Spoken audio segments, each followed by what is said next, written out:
Ahmad Hegi. Thank you, sir. Okay, thank you. And Nova Raini from Universities of Milan.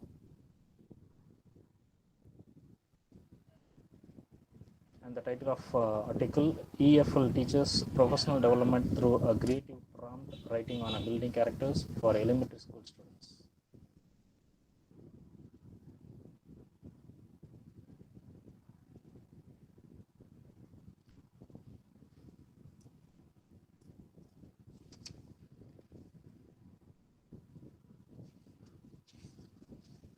The admin, shall I wait for the presenter?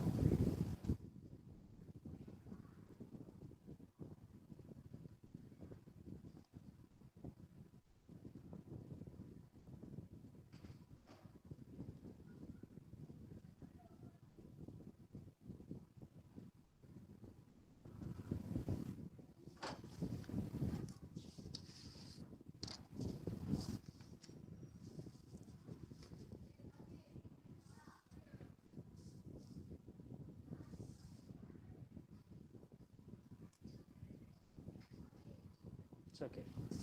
We can move to our next presenter. V. Bharati, Assistant Professor in English, Shetiraj College for Women, Chennai. And the title of a paper, Marching to Their Own Beat, a study of Dalit women in Burma's Sangat.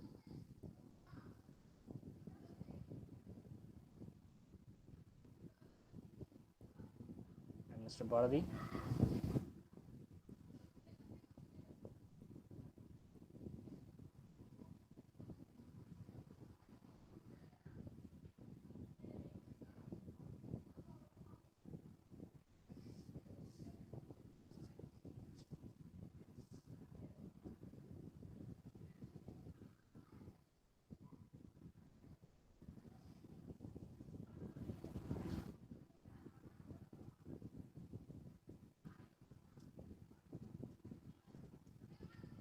Mr. Bharati, Assistant Professor in English.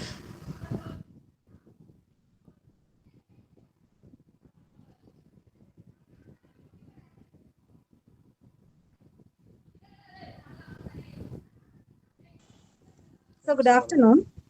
Actually, my slot is for the next presentation. Is that okay? Can I start now? Yes, ma'am, you can start. My name is given for the next slot. No, and the chairperson is. Yes, ma'am. Yes, ma'am. The same also. Okay. Just hold on. I'm just trying to present my PPT. Okay.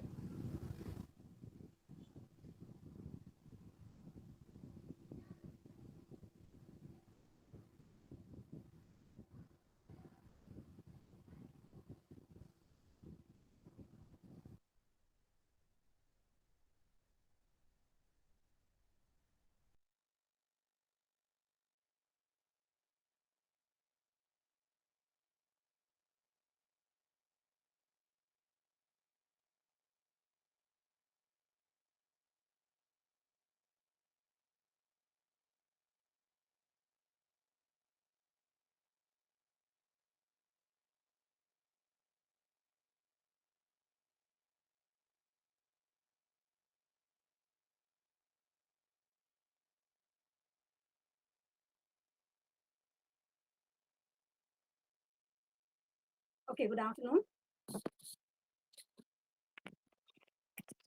So am I audible now? Yes, ma'am, you are audible.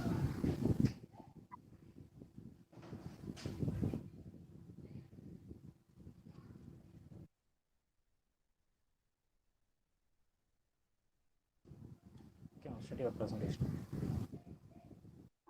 Correct.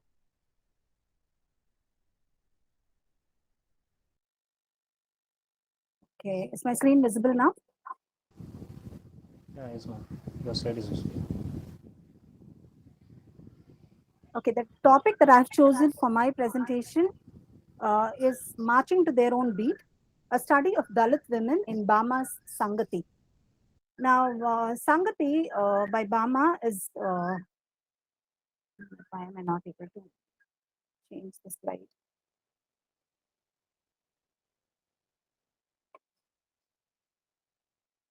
Okay, I'm not able to change the slide.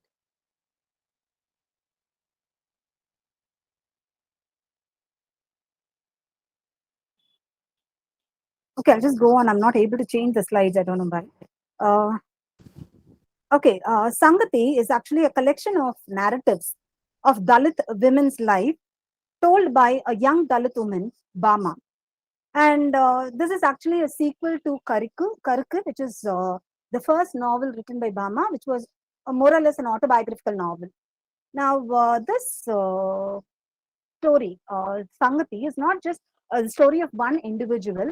Instead, she gives us an insight into the patriarchal Dalit society, okay, as a whole, and the trials and tribulations that are faced by the women, the Dalit women, on a daily basis. Like on a day-to-day basis, they have a lot of they go through a lot of problems, and like both on the domestic side as well as when they go out to work. So she talks about all these. She kind of literally, like presents us with a series of incidents, which showcases the kind of problems that these Dalit women face.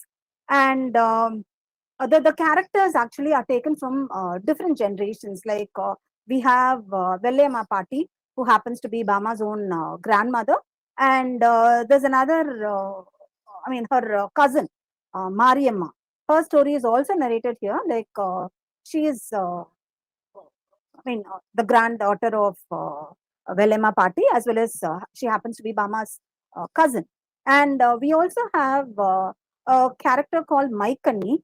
Maikani happens to be a 11-year-old girl who has to grow up faster, because she is given the responsibility of taking care of the family. Her story, I'll just narrate it later. So we have all these characters from, who belong to different generations. So the story covers all these. Not only these three, like we have a stream of characters coming in, and the main point of this story is like, despite the hardships that they have to undergo, and the kind of problems that they face, these women, they find some kind of happiness in their lives, and they refuse to allow these problems to take over their lives. They are able to find satisfaction uh, in their lives, like however limited it is. They are still able to kind of cope up with all these in their own way. They have their own way of coping up. Maybe that may not be the accepted way, but still it is their way of coping up. So that's why I have titled my presentation as "Marching to Their Own Beat." Like it is their beat, it is their life, it is their beat.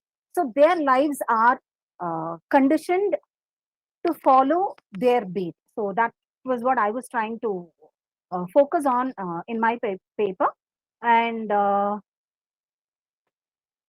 we move on to double marginalization that the Dalit women face. One, on the basis of their caste, being Dalits, or the kind of problems that they get to face, as well as women.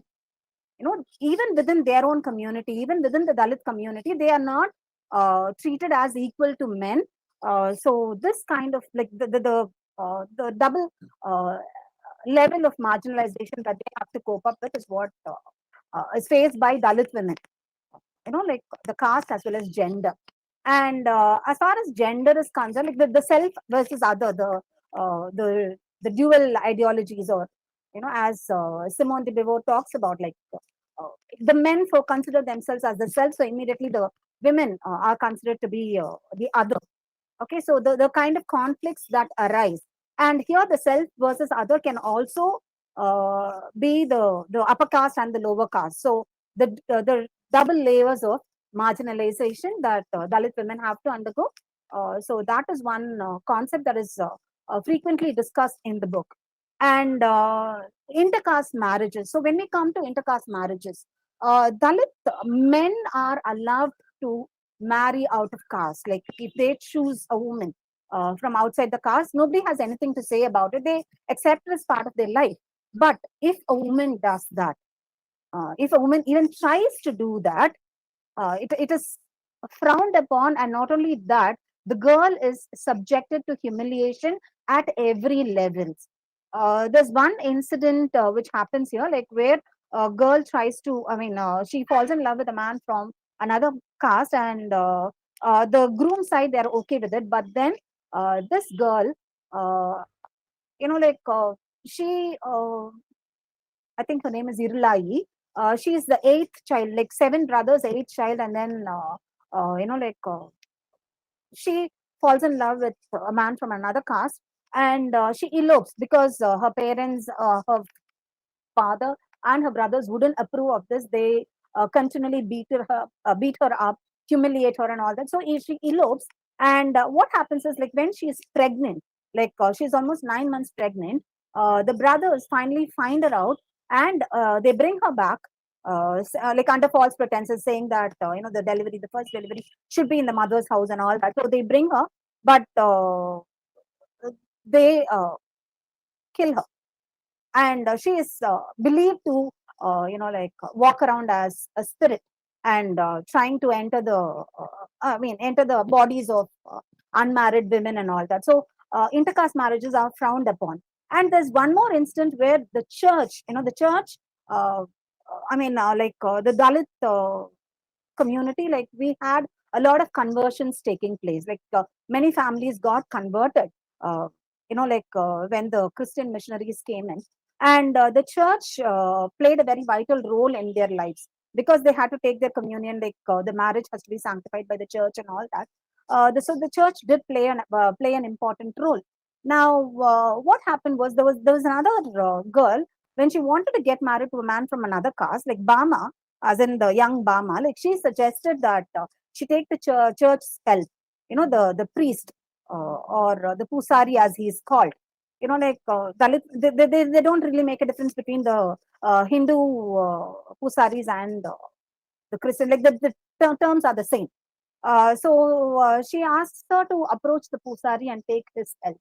And this girl, like goes and confides to the priest, and what he does is, he openly abuses her, humiliates her, kind of literally, shares her what do you call it, like her predicament with the rest of the community as well. He literally is responsible for the kind of suffering that the girl has to undergo, uh, at the hands of her brother and father.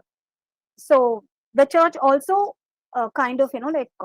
did not, even though the church was supposed to, the Bible was supposed to give, they had a very warped sense of the Bible's role and all that. So whatever they heard was only through the church nuns and the priests. So but Bama, like mentions at one point, like that the church was supposed to treat the men and women as equal, and it did not. So like the church did not treat them that way. So the marginalization had to be borne even at the level of the churches. And like throughout, like she cites several incidents. One is her own cousin Mariamma. Now like at one point, when she goes to the fields of Kumarasamy Ayya, she finds that nobody is around, and she tries to go fetch water from the well. But Kumarasamy Ayya happens to be there inside the motor room or whatever. He comes out and he pulls her hand. She just shirks him away, and she runs back.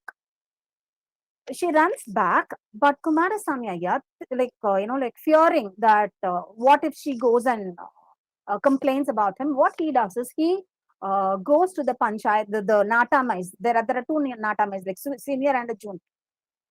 So he goes to them and complains, saying that Mariamma was like Mariamma and another person called Manikam, who was nowhere in the picture. Like he goes and complains that Mariamma was, kind of involved in a sexual relationship with Manikam, and a kind of a meeting is held, a panchayat, sort of a panchayat is held, and like even without questioning either Mariamma or Manikam, the judgment is pronounced. They call her all kinds of names. They call her a whore. They say like she has misbehaved and all that. Like they just start giving out their judgment. And Mariamma keeps trying to speak up the truth, by telling them that nothing of that sort has happened, and she didn't even meet Manikam anywhere there, but they're not ready to listen to it. Her own father, he beats her up very badly in front of everybody for daring to speak up. He calls her all kinds of names, and they don't allow the girl to speak up. And even when the women there, the women were also gathered there. They were, though they were not really a part of the panchayat, they also spoke up because Mariamma was with them. Like when she came back, like and Manikam was not there. Like they tried to explain it, but again they are also stopped from making any any kind of explanation, giving any kind of explanations, and they are abused. They're literally abused. Like we can see an open accusation against them, like calling them all kinds of names. Everything was happening there, and so it was completely lopsided, one-sided. And when somebody questioned, like just because Kumarasamy Ayya is from a different caste, from an upper caste, will you just believe him blindly? Again they kept finding fault only with the woman. It was the woman who had to suffer for no fault of hers. And finally, in the panchayat, it is decided that Manikam has to pay. He just keeps quiet throughout, and like no question is asked even of him. But still, the punishment is given. Like they say, Mariamma has to prostrate before everybody in the panchayat and pay 200 rupees as fine, while Manikam has to pay 100 rupees as fine. And initially, Mariamma refuses to do that because she tries to prove that she is not at fault. But since her father beats her up very badly, she's just not able to bear it anymore, and she apologizes for a mistake that she never committed.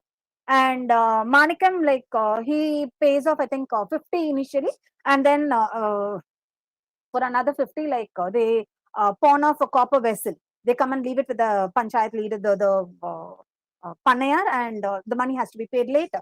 Now, Mariamma, of course, has no money there, no money at home, because her father squanders away everything. And so, I mean, just the vessels like has to be pawned off for them. Like so, that's how she gets treated. And Bama mentions a lot of the childhood experiences, like how even in her own house, where the father actually allows her to study. Okay, he says like even when she comes of age, immediately the grandmother starts pestering, saying that the girl has to be married off. But the father is very strict. He says, no, my girl has to study. So even in their house, she says the boys and girls at home are treated differently. A boy right from an infant age is not allowed to cry. When he starts crying, immediately the mother has to start weaning and all that. The child is not allowed to cry. Whereas for a girl, they half feed her. They don't feed her completely. It's just that like they expect her to grow up faster so that she's able to take on the household chores. So right from the beginning, like when any fruit is brought home, the best part of it is given to the boy, while the seed and maybe the outer layers or whatever is left out is given to the girl. So like right from childhood, this kind of difference is faced by the women in society. And when they're playing games, right, like for some time, like Bama says, when she was young, the boys and the girls used to play together. But when she grows up, kind of she studies, and when she grows up, she finds that there are lesser number of women playing outside, because uh, in the absence of the mothers at home, these girls are given the responsibility of taking over the work at home and taking care of their younger siblings as well. So everything is being dumped on these young girls. And when she talks about the girl, she says like, if at all there is like any game that they play, the lead is taken by only the boys and not the girls. Like if they're playing a bus, the conductor and the driver happen to be the boys. And if they're playing, the husband and wife thing, like where they bake mud rice and all that, the boy is allowed to beat the girl, saying that you haven't cooked well and all that. So that is what, because that is what they see at home, and that is what they project even in their games. Nothing is uh, told about it to the boy, like not to behave in that manner, because they accept it as part of their life. And then like she talks about one incident where the pregnant woman is dragged by her husband. She's like, like in her last trimester, whatever, but like she's literally dragged home by the husband when the men, like the elders who watch it, go and complain to the parents, stating that why don't you go and talk to your in-law about it, the son-in-law. They literally shirk their shoulders and say like that was a life that she chose. Why should we even bother? So a girl, like kind of the treatment that is given to her even within her family uh, just shows how marginalized her life is within her, within in the community and in her house. Now Mike Coney, she's actually a very smart 11-year-old child, and like when her real name is Serani, but because her eyes are very beautiful, it looks like as if she's applied my to her eyes. Even without applying, she looks so beautiful that she is referred to only as Maikani. And she's a very lively kid, like who has a smile for everybody. And she's very fond of Bama. She comes to her house often to share her experiences and all that. And she happens to work in a match factory, which she actually likes because she says she gets to it's in the next village, so she gets to travel by bus. It's a new experience for her and she loves it. Like every time her mother is pregnant, actually Maikani's father has two wives, and every time he comes back to Maikani's mother, he leaves her pregnant. And the pregnant woman actually works in the field for some time, but when it becomes too much for her, she stays at home, and Maikani has to go for work. But after the delivery, the child is left under the care of Maikani, and the mother goes back to the fields. So now Maikani has to stay at home and take care of her siblings. I think she has like six or seven siblings. Um, and so even right from that age, like she's 11 years old when we talk about this bus incident, the incident that happens in the bus. She gets onto the bus very early because so that she can take the window seat, okay, which she really likes. But it so happens that later on, when the boys get into it, they pull her away from the window seat so that they can occupy, and nobody is there to stop them from doing it. So even when they are young, the kind of the violence that is faced later by these women, like these girls are exposed to it right from a very young age. And this one incident, like where she earns around 40-50 rupees per week, like in the match factory. There's one day when she eats an ice cream because everybody else has a cone ice cream. She likes it too, and she wants to eat it. And her father, when he finds out that 1 rupee is taken away by her from the salary, he beats her up. He beats her up. She is upset about the beating, but she also enjoys the ice cream, which she describes in great detail to Bama and her mother. She comes home, and even though the beating part is still there, she's still able to find her joy in that ice cream. She describes it in a very, very graphic manner, the way the cones are filled in by the ice cream man. And when she describes her experience, we just cannot stop smiling when we read the part where she describes her experience. We cannot help but smile at such an innocence. But she is also made to grow up faster. Okay, so there's this caste abuse is there even in the match factory, because there's one set of people who calls them as paraya. Okay, and these children, they actually threatened to walk off from the factory because they were called so. But then the superintendent tries to convince them and all that, like that happens. And but the girl very categorically declares that those children who call them as paraya were not from their community. So when questioned, when Bama questions, like, how do you know that they're not from our community? She immediately says this, the words I've quoted here: our children always walk with firm strides. Just you watch those others, they go bending and swaying. So the pride in her, like, see, she may be abused by the boys of her age, of her community, but still the pride in her shows when she says they are not from our community because they don't walk straight. So her innocence is seen there, her smartness is seen there. Like her innocence here, the smartness comes later. when Bama's mother narrates an incident in the Karavelam forest, like where she goes to, pick up dry twigs and all for the fire. When she goes, there's an elderly person who calls her away, saying that there are better twigs available, elsewhere.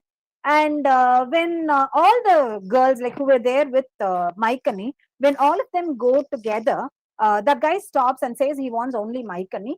She refuses to go.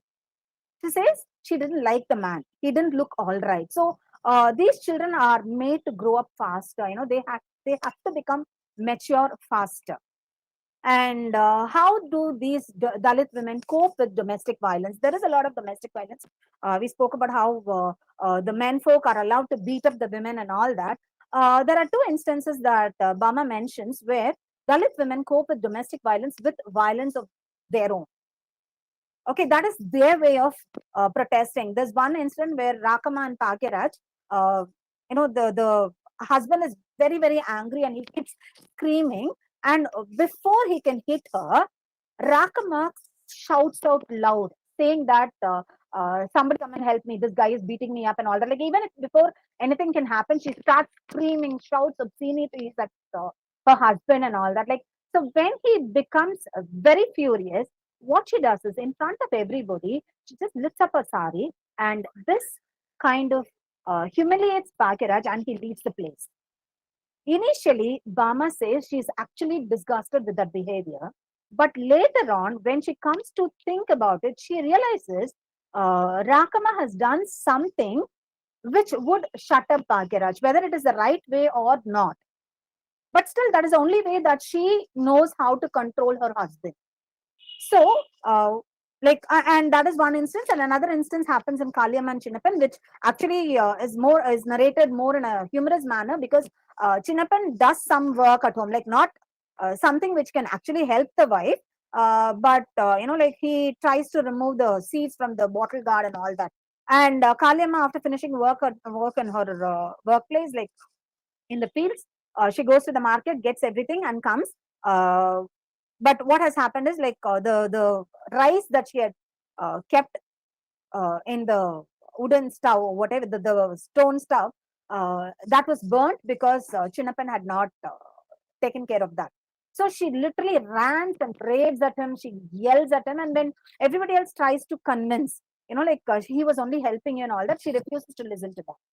So these two instances where they cannot be called as a perfect coping up with domestic violence, but still this is the only way that they are aware of. These are the only ways in which they could voice out their,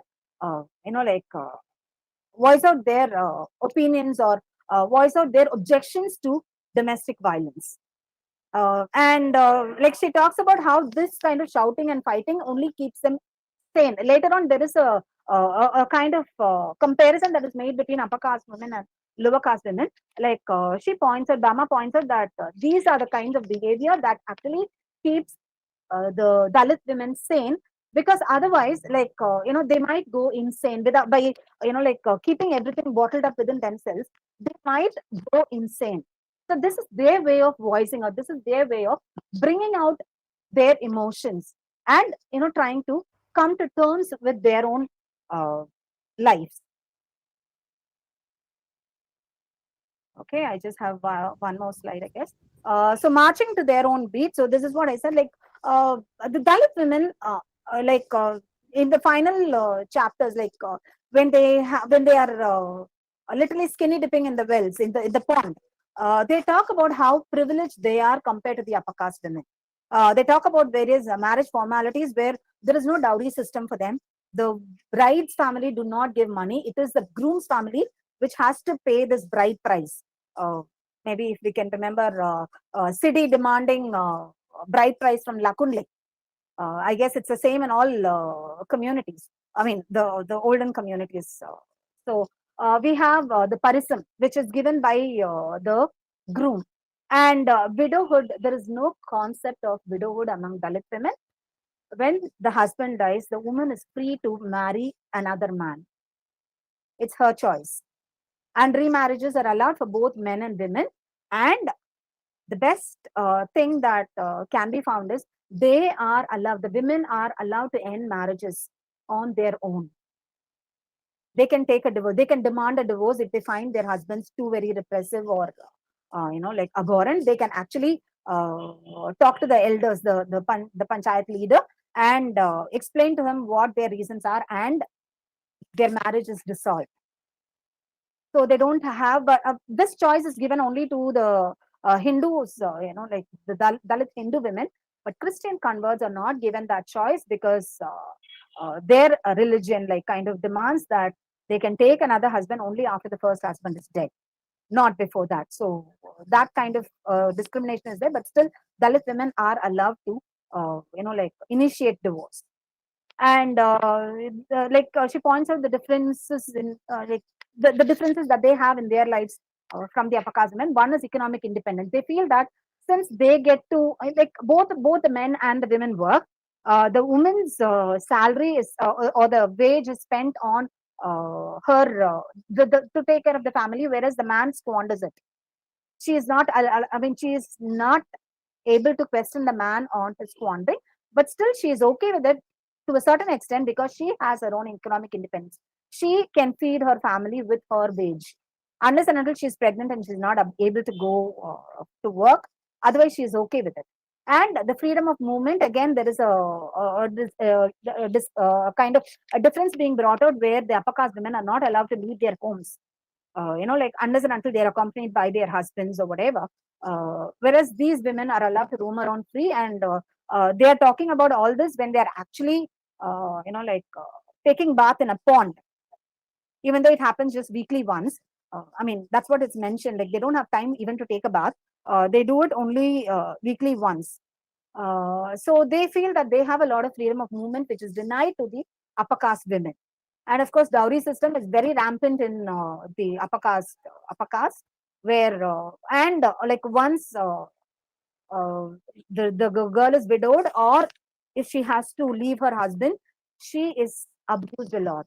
Even though like she may come from a very rich family, even if she is very pretty and all that, still the society looks down upon her. All these are not to be found in the Dalit families. So that is one thing that they're actually proud of, and they feel that their lot is better. And Bhama tries to like kind of towards the last chapter, like she talks about how maybe education can bring about a change in their lives and all that. But these women are very kind of they're not very comfortable with educated Dalit women, because they feel there's one line where it is mentioned that when they get educated, when they like kind of like when they are educated, they think they are a cut above the rest, and they are not able to even accept that they belong to the Paraya community, that she is a Paraichi. Like Parachin like they're not happy about declaring themselves to be Parachi. So that is something that even the Dalit women are not able to stand. So about bringing their, but according to Bama, like it is possible only with education. Only if they are educated can some change be brought about for their lot. They may suffer a lot, but still they are happy. They are like contented with their lot. So that is what Sankati tells us. For the conclusion part, I have just quoted Bama's words. Oh, I'm not able to get that. Okay. Yes, my system is slow. Okay, where she talks about how, like, okay, she talks about how, she has stringed together uh, a few cases, like a kind of, a lot of incidents from the Dalit community, and how, in spite of all their troubles, I'm not quoting her actually, I'm just trying to explain it.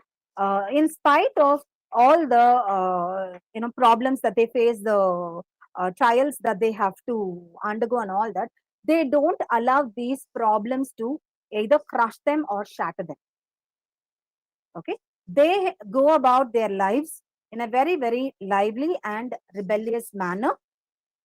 They are like, okay, I'm just going to quote it from here. Like she says, my mind is crowded with many anecdotes, stories not only about the sorrows and fears of Parayar women, but also about their lively and rebellious culture, their eagerness not to let life crush or shatter them, but to swim vigorously against the tide, about the self confidence and self respect that enables them to leap over threatening adversities by laughing and ridiculing them, about their passion to live life with vitality, truth, and enjoyment, about their hard labor. So, all these things are something that they're actually proud of.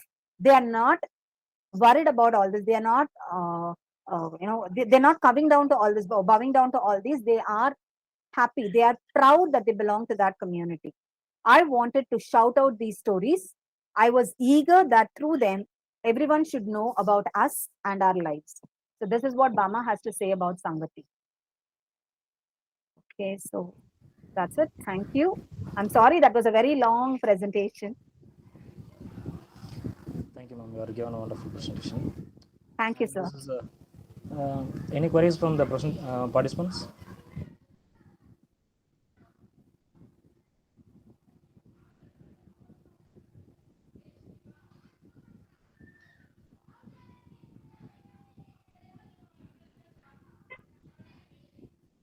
Okay, good. I think so. There is no questions from the participants.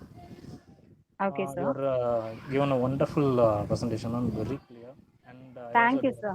I don't have any question to you, ma'am. Thank you. Oh, thank you, sir. And Thank you, sir. next presenter, Dr. Karavi Bowman, assistant professor from Guwahati University, and the title of a paper, LGBT Rights in India and the Pandemic. Good evening. Am I audible? Yes, ma'am. Okay. The topic of my presentation is LGBT rights in India and the pandemic, an overview. The COVID 19 pandemic has impacted the lives of lesbian, gay, bisexual, and trans communities to a larger extent, making them prone to more challenges than ever before. Right from the time when lockdown was announced on March 25th, 2020, what was found is that everyone, there was also, along with the lockdown, there was also the uh, closure of the justice delivery system in India. We cannot, of course, we have to talk about the fact that despite the people in general who were affected by the lockdown, we cannot forget about the woes of the women, children, prisoners, the specially able child. However, talks were very less about this LGBT community. This paper brings home the fact that LGBT community has been facing challenges since years and the pandemic has added salt to their wounds. This paper focuses on the different impediments that they had to face because of the COVID-19 scenario. The objectives of this paper is to highlight the challenges faced by the LGBT community in times of COVID 19 in India, to discuss the constitutional protection to the LGBT community in India, to analyze the consequences of the discrimination, to develop a holistic approach and a sense of belongingness to ensure them adequate safeguards. Now, what about the concept of LGBT? Individuals who identify themselves as lesbian, gay, bisexual, or transgender continue to experience both blatant and subtle form of discrimination in everyday life. The pandemic has doubled their woes as it hit every aspect of their lives, forcing them to face the challenges in the contemporary society. It is worthwhile to mention that after so many years of independence, the real independence was achieved by LGBT community in the year 2018 when section 377 of IPC was partially decriminalized. It was a triumph against 200-year-old British era law that made shame. That that was it.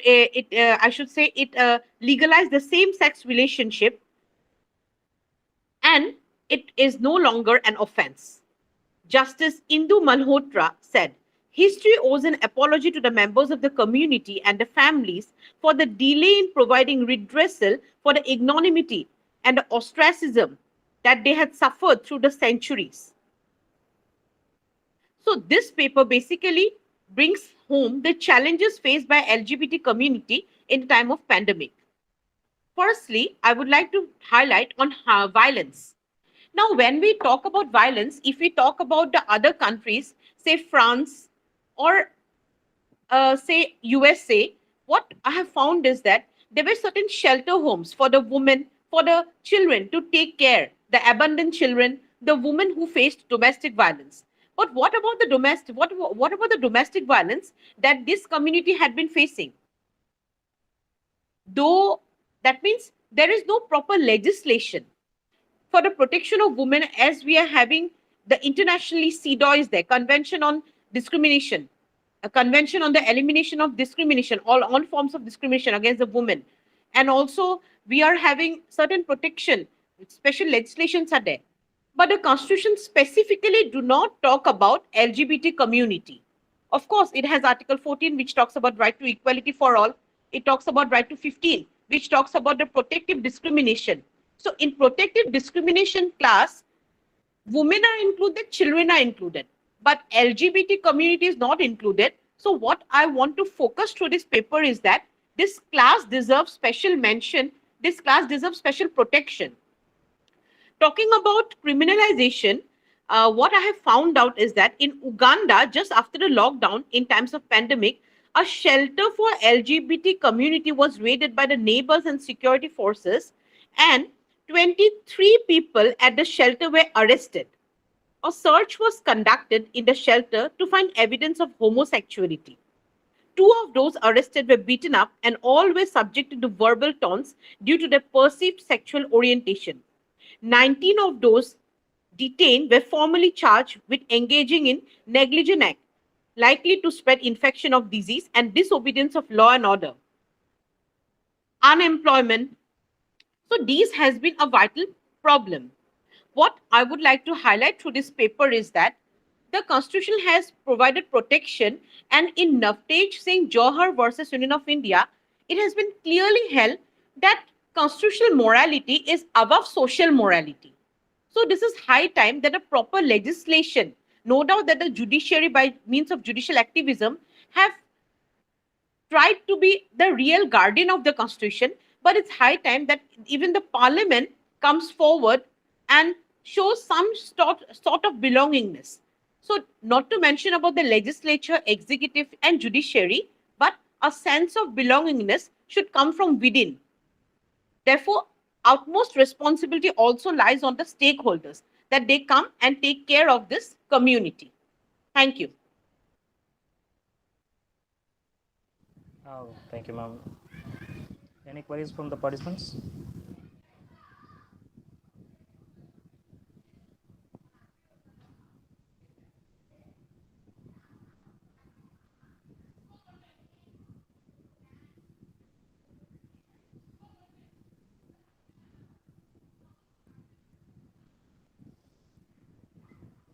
Okay, there is no questions or queries from the participants. I think so. The LGBT people already longing for their own identity.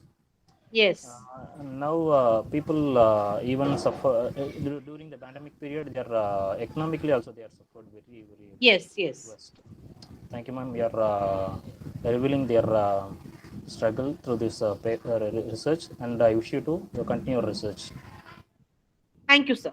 Thank you, ma'am. And the next report is, ma'am, Ms. Nikita Kumawat, research scholar from Modi University.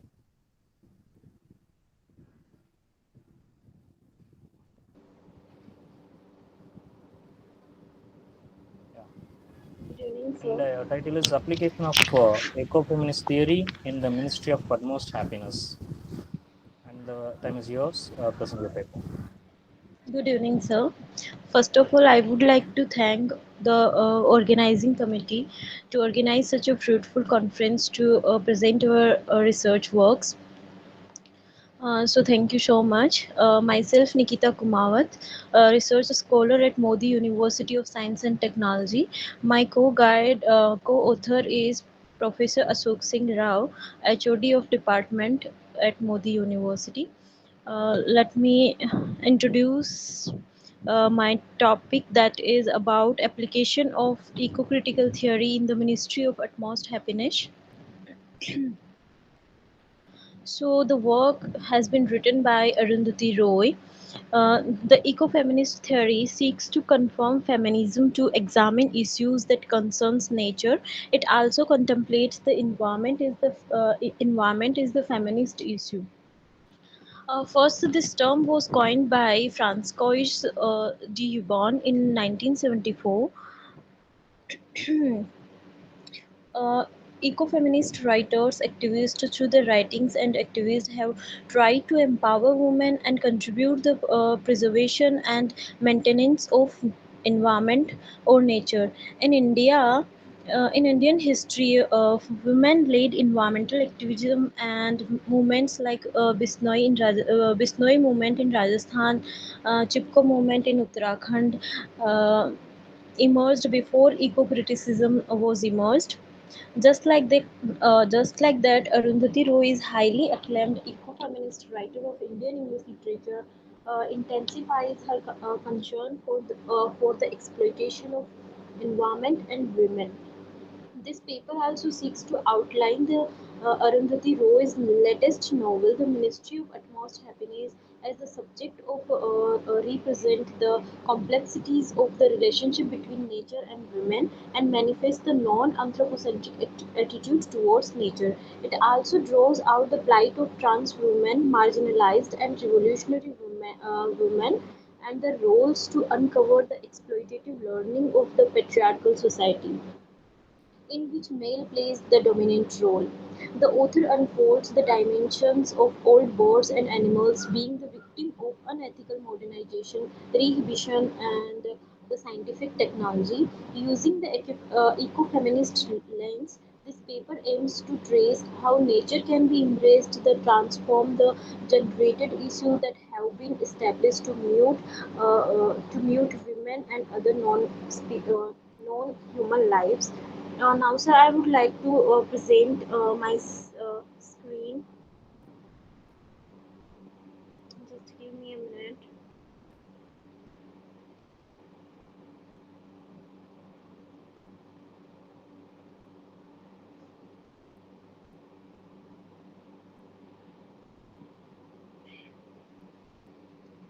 So, sir, as I have mentioned that I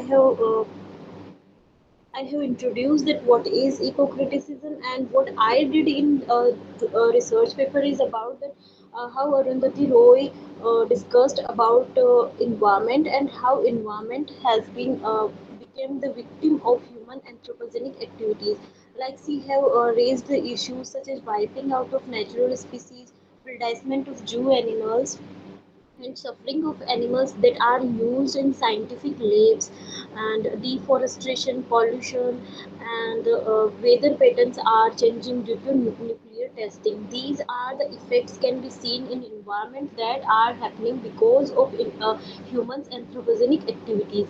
The next Arundhati Roy has presented the sufferings of women, that what are the traumas that women are suffering in the Indian society. So the first is he discussed about the physical violence. The physical violence is very common thing in patriarchal society that women has to suffer from physical violence. The second is sexual harassment. So in India the sexual cases are increasing day by day and these cases are affecting women.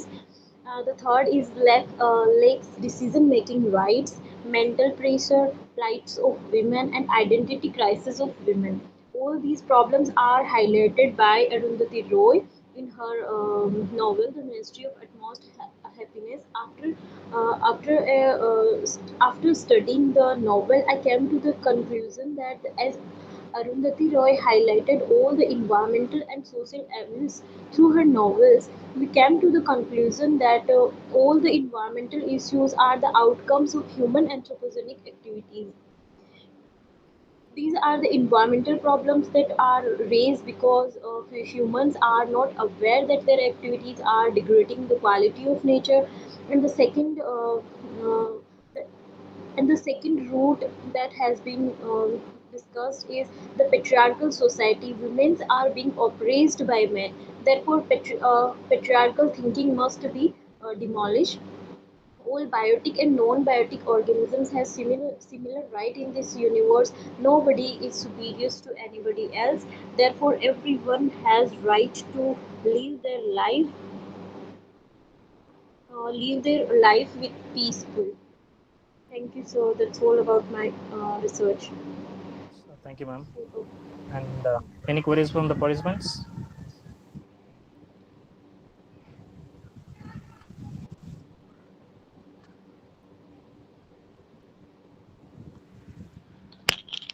Is there any query?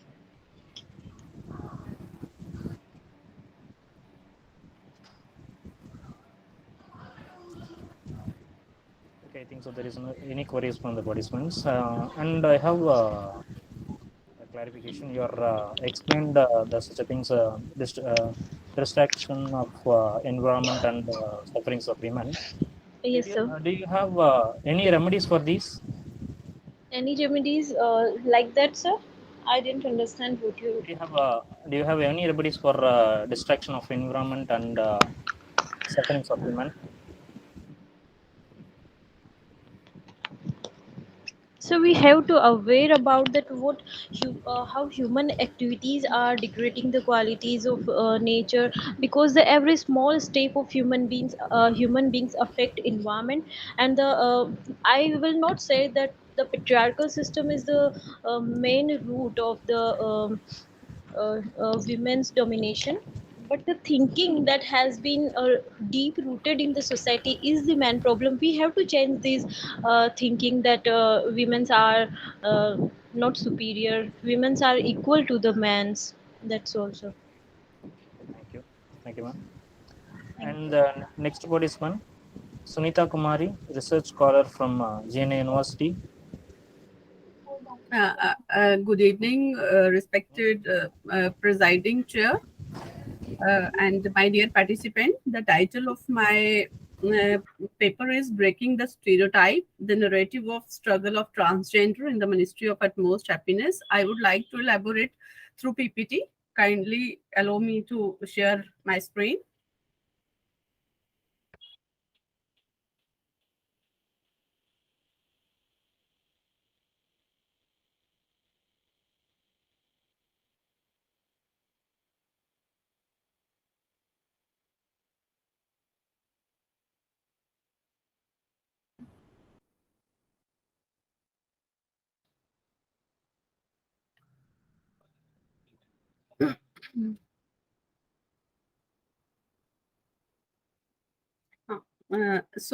The title, once again, the title of my paper is Breaking the Stereotype, the Narrative of Struggle of Transgender in the Ministry of Utmost Happiness.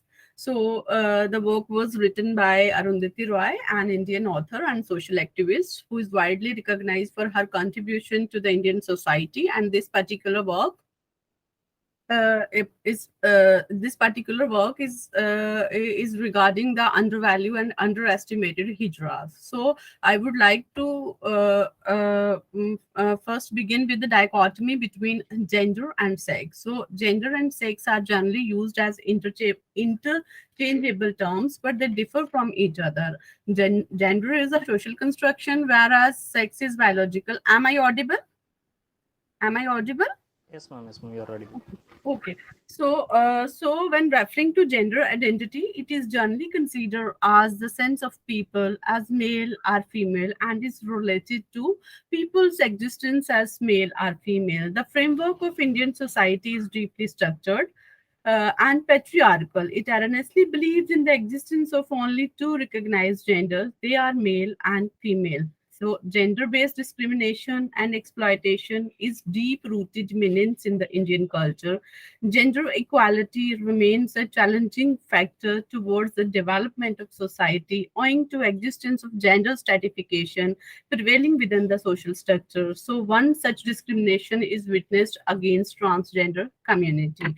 When referring to transgender, I must say that transgender mm, is a person whose gender identity differ from the sex of a person assigned at the time of birth. Their gender behavior or identity does not correspond with their biological sex as assigned at the time of birth, and consequently, that leads to mismatch in the personality. So they are unable to fit in the particular typical definition of either male or female. They have been the societal attitude against them is far from compassionate. They have been discriminated, exploited, criticized, and pushed to the peripheries on account of their diverse sexual orientation or sexualities. So, though with the landmark Nalsa judgment, transgender has given some recognition as third gender, but still there are only a handful of people who are really literate in sexual matters. But the majority of our youngsters still identify themselves as male or female. The lack of the implementation of Nalsa judgment of Supreme Court of India, which guarantees the equal constitutional right to these citizens, is the reason that they are still fighting against mistreatment and discrimination. They are not allowed to live in the gender with which they are comfortable. They experience multiple forms of marginalization, ranging from racism, sexism, poverty, or other factors, along with homophobia and transphobia that negatively impact their physical and mental health. They even lack the support system from their families, and many of them have spent their lives by earning badais on festivities or by dancing on some festivities, and some of them have resorted to begging and prostitution in attempt to sustain themselves. There are only a few from transgender or a hijra community who dare to fight against mistreatment and have created niche for themselves. To name one is Manubai Vandopadhyay. So, in the proposed research paper, the researcher will pinpoint the issues of existential crisis and struggle of Aftab or Anjum, the main character in the Ministry of Utmost Happiness, who refused to submit to stereotypical roles associated with Hijra community and asserted her right to live on her own terms by taking refuge in the graveyard, the place where she finds at most happiness, because it belongs to it is considered, graveyard is considered as no man's land. So with Arundhati's social concern prompted her to write this novel. It was published in 2017, and the book's dedication to the unconsoled is itself the definition that it is dedicated to the undervalued, marginalized section of the society, that is Hijra community. And here the unconsoled is refers to transgender community. I would like to I would like to narrate this quotation from the front page of the book. That is, the book's dedication to the unconsoled sets its subject matter to soothe those whose narrative have only been buried under years of silence and ignorance by the pages of hegemony's history, a history entrusted upon the marginal section of the society. So, by rewriting this history, Arundhati has proved herself to be an excellent historiographer and an intelligent storyteller. So, with gender as thematic concern in the Ministry of Utmost Happiness, Roy adopts an innovative stance by introducing characters that break the stereotypes of gender. So, here the paper is the reflection of self transformation of Anjum's from submissive to a assertive person who had created a niche for herself by battling with all sides of exploitation. So she faces humiliation and exploitation at each stage in her life, starting from his birth till till his death. Till her death. So, with gender as thematic concern in the Ministry of Utmost Happiness, Roy adopts an innovative stance by introducing character that breaks the stereotype of gender. So, the spaces in India are reserved for heterosexual identity that fall within the normative discourses and tend to dictate the social relation that define these spaces. But the protagonist Anjum in the novel broke out these gender binaries and stereotypical roles assigned to the transgender. She traverses the spectrum of gender identities and her concern, conflict, and interaction with space from the thematic framework of this novel. The narrative begins with the transgender or intersex character Aftab, who was born as a boy in a Muslim conservative family after three daughters and later become Anjum, the lady who take refuge or who, in fact, I must say, she decided to live in the graveyard.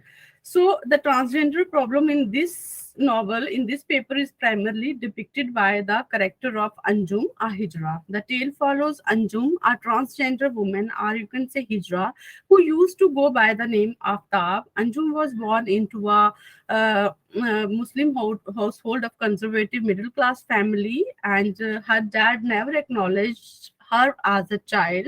Her mother was frightened of her child as she felt her heart restricted and her bones turned into ashes.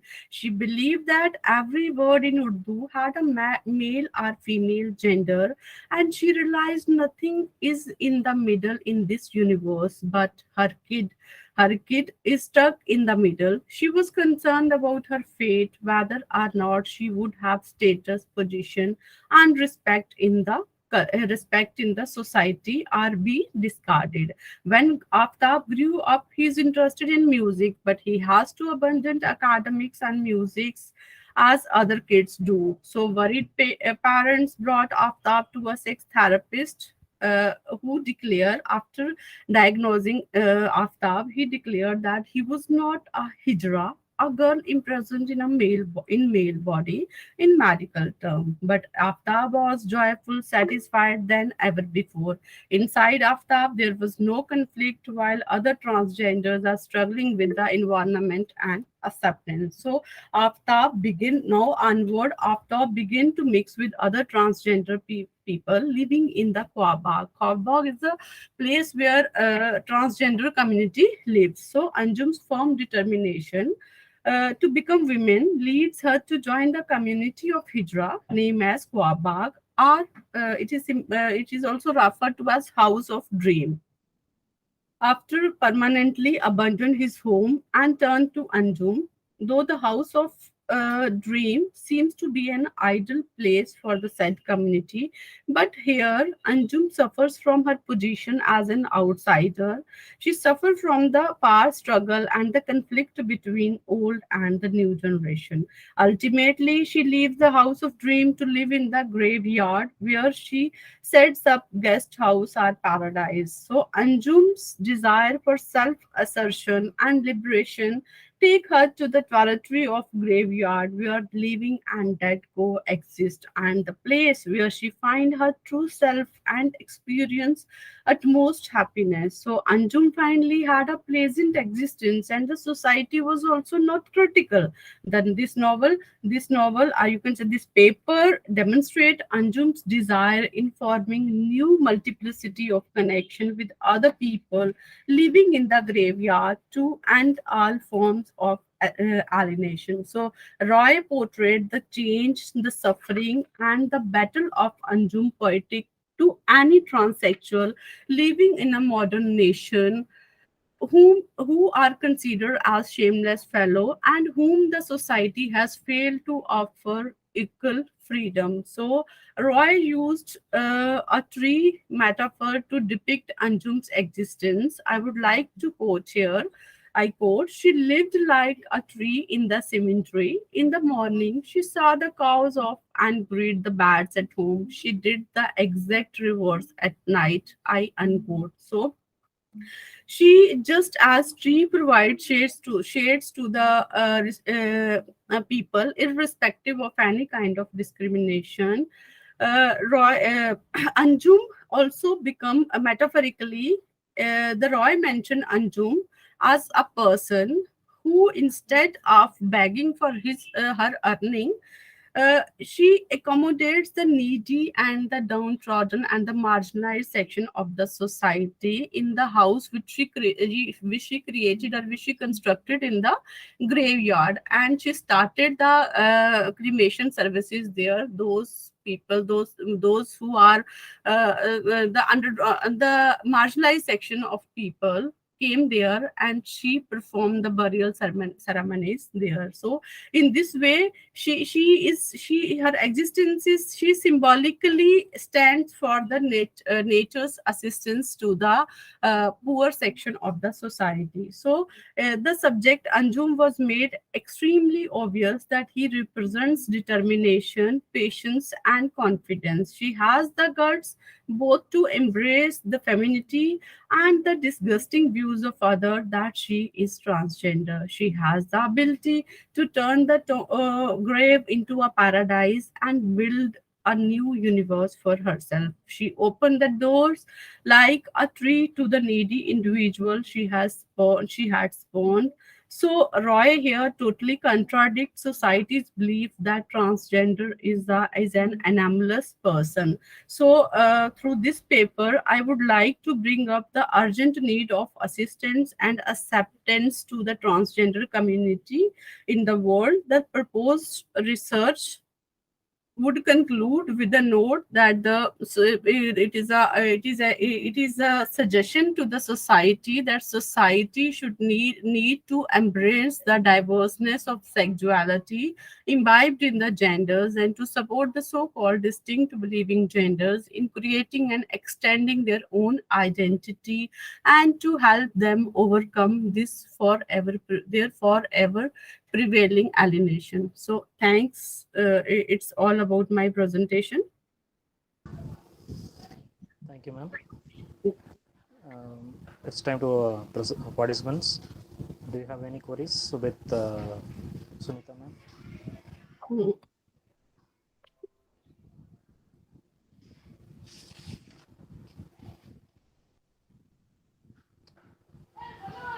And she is also left from a group. Yes. She's here. Yes. Okay. And I think so. There is any queries from participants, and you are touching a theory of existentialism. And I have one personal question. According to you, transgenders have any meaning in their life? Yeah. Pardon, sir. Pardon. See, according to transgenders have any meaning in their life? No. Their life is also meaningful, as they are existed. They have existence since the time of Vedas are ancient. In the ancient epic like Ramayana, we have existence of. They exist in such many epics, but the just now a time we need to change the societal perception about these people. They also have the right to decent living, and there is a need at the part of the government also to provide them the equal medical as well as educational facilities, so that they can also stand on their own and they are able to earn their livelihood. Yes, ma'am. Definitely. Thank you, ma'am.